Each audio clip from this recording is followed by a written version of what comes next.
made a fleet of bicycles for LCOS.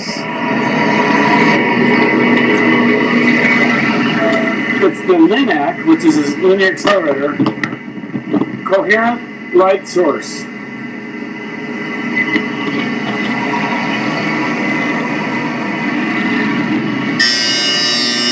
So what you hear is the klystron making written microwaves.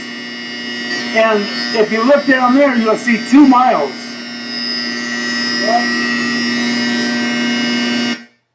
No, the accelerator is down 40 feet. It's underground. It's underground. See this? That comes from there and it goes down there. And it goes 40 feet down below. And that's where this thing, and they dump the beam right here. And then there's the x-rays go on through. And this tells what the power is, and I'll do a lot of experiments with their stuff. Now they're done. Now they're crazy trying to get stuff taken out of here and get back to Germany. This beam goes into the next hutch. I'll show you that in a minute. And this beam, the third one, goes into the next hutch, and then through that hutch and down to the far hall. I'll show you that in a bit. They're really tired because they've been here since 9 o'clock last night. Not working through the night. Then we have beam time from 9 in the morning to 9 o'clock at night, and then 9 at night to 9 in the morning. So these people just got off beam at 9 o'clock this morning, and now they've got to unpack this stuff, get it in the truck, and get it back to Germany. Okay, let's go. Keep moving. Move. I've been here many times. I've been here, I think, 8 or 9 times. Old friend at SLAC. We've got a couple of chiefs, but I'm one of the Indians. He calls himself the plumber.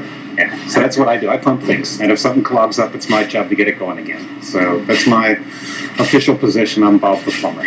Right, what we were doing is we were using this unique facility for high-energy X-rays and brilliant light pulses to study biological systems, to get down to studying biological systems at an individual organelle level, to look at their order, to look at the order and structure that they have to better understand photosynthetic and chemical processes.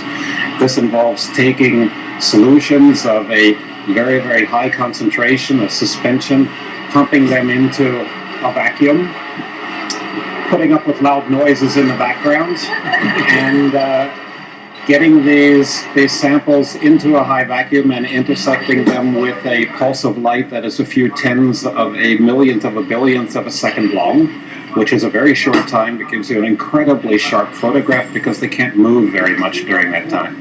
We need to collect millions of images, which we can do over a period of days. After 3 days, we had collected a total of 21 terabytes of pictures. That's a lot of memory cards, and it will take quite some time to transfer the data to the individual institutes for analysis. It will actually take much longer to analyze the data than it did to collect it, because here we can collect at a very high rate. We get 120 pictures a second, and there's a lot of seconds in a day, and there's a lot of days in a week, so we can collect a lot of information and then have to sort through it at home. There's, of course, a number of people at home who are just waiting to get their hands on that data. That's what they live for. The result will be a series of pictures. Some of these pictures will be simple 2Ds, some of them will be 3Ds. 3Ds will give you a structure. And the idea behind all of this is a combination of biology, of physics, chemistry.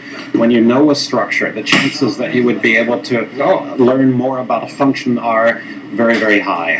They're not 100%, but it's another sort of piece of information. If you have a hammer and a nail, it doesn't take a very smart graduate student to figure out you can do something useful with that. And so using that kind of logic naturally at a different level, and based on the chemistry and physics and a lot of what we know from other things, one can determine structures that can't be determined elsewhere. The things that are done here are unique in the world. And that's why we come here. Silicon Valley wasn't all of these wonderful things happen, and then making it affordable, we wouldn't be able to do this kind of stuff. So there's actually very little that we do with candles and matchsticks. It's all computerized, and it all, of course, while we're talking about it, all needs to be a lot faster, and it needs to be a lot more reliable. It needs to be cheaper. But Silicon Valley, of course, is the other side of the coin where the magic happens that makes us be able to do the crazy things that we do here. And without it, we'd be lost.